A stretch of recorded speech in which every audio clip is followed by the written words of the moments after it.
Este es un proyecto muy lindo que nos tiene muy contentas de poder traer a Bogotá y a la Universidad de los Andes, que busca aprender de experiencias que salieron bien de nuestras ciudades, de las ciudades del sur global, de las ciudades de las que normalmente no aprendemos tanto.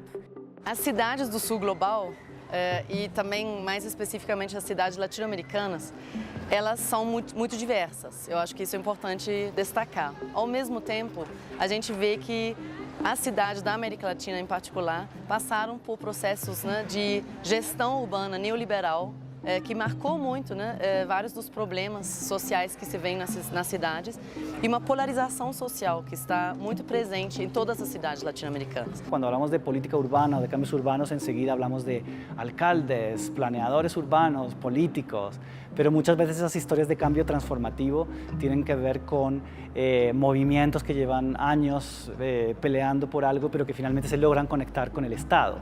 O el Estado que es capaz de escuchar y conectarse con ideas que están en la comunidad. We feel like we have no control, but when we bring it back to our community, I still have hope. And what I have seen here and elsewhere is that when we take charge of things, when we see ourselves as leaders and the instruments of change, that it can happen.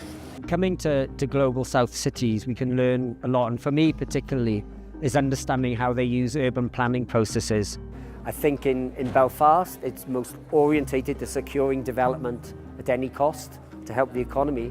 But here we can see how urban processes really have the social and well-being at their centre. So trying to produce planning for enhancing well-being, not just for property development. It's a huge lesson that we can learn, I think. There's much more about the we, the community, that I don't feel good about doing better if I'm not also involving everyone around me and we're doing it better together and having a better experience together. It does me no good to be at the top alone.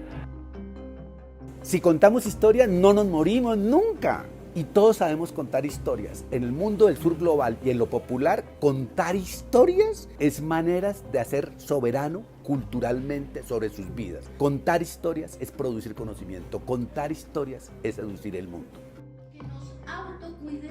La traducción, por ejemplo, ha sido algo maravilloso porque siempre hay como esta frontera idiomática y se están permitiendo comunicar unas con las otras, que de hecho es algo muy atípico en investigación.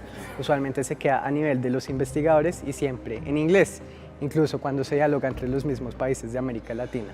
También una buena historia creo que tiene que ver con la pasión, con el carisma, las emociones que la persona que está contando la historia transmite, y eso en la traducción pues a veces se pierde. We learn this is the way that we have to write, this is the language we have to use, and it detaches ourselves from the story sometimes because it's in the third person. It creates a distance, and there's, I think, a false notion of scientific neutrality that I'm just observing you and I'm not a part of the story. Many ideas appeared, many questions appeared, many things had to be explained in ways that we don't normally explain because we take them for granted. So that's why Change Story is doing a deeper investigation into the cultures and the narratives and the full context of how change happens, so that hopefully we can share that understanding and build a better idea of how it could be achieved elsewhere.